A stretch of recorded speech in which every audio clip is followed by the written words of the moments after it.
Yo, what is going on, ladies and gentlemen? It is your boy right here, MMA Reloaded. We are live and direct for another edition of MMA Reloaded, episode 34 of MMA Reloaded, Real Talk. The show where we talk real, we never lie, cheat, and steal. If you want to live by that message, go on MMAReloaded.co.uk, go on Shopify, go on eBay, and you guys can get your MMA Reloaded merch right now. And folks, hoodies, folks, for Christmas, this festival season, this cold ass weather, yeah, we are about to release our first set of hoodies. And hopefully, will be released on the site by tomorrow. But yeah, folks, our first set of hoodies will be released on MMAReloaded.co.uk for y'all to go click, buy, and wear and celebrate Christmas. Warm and cozy, warm and cushy, the whole deal, yeah? Folks, it's been episode 33. It was a pleasure to sit with Miranda Maverick, one of women's MMA's newest phenoms, one of the UFC's newest strawweights, and a woman who basically made such a huge splash in her debut in the UFC against Liana Jojua. Now, folks, today, episode 34, we sort of zoom out, yeah, and we take a look at the whole MMA picture as a whole, right? We take a look at the UFC as a whole. We take a look behind the fucking scenes, pull the fucking curtains back, yeah? And today we sit with Ryan, the Truland. Yeah, bro, just bear man one set. Man's got to do the particulars, innit? 1 second.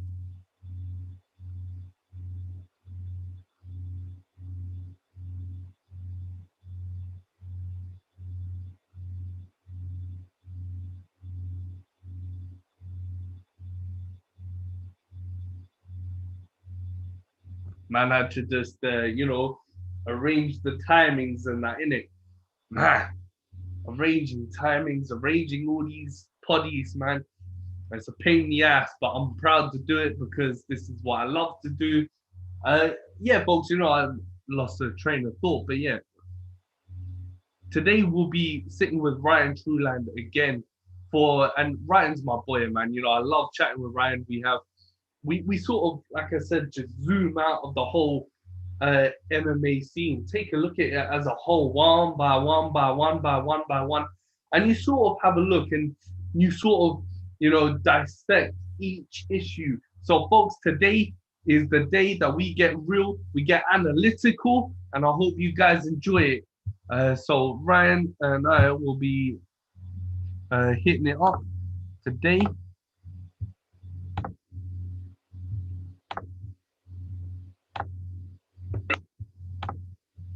One by one, and you sort of have a look and. Let me see that one go.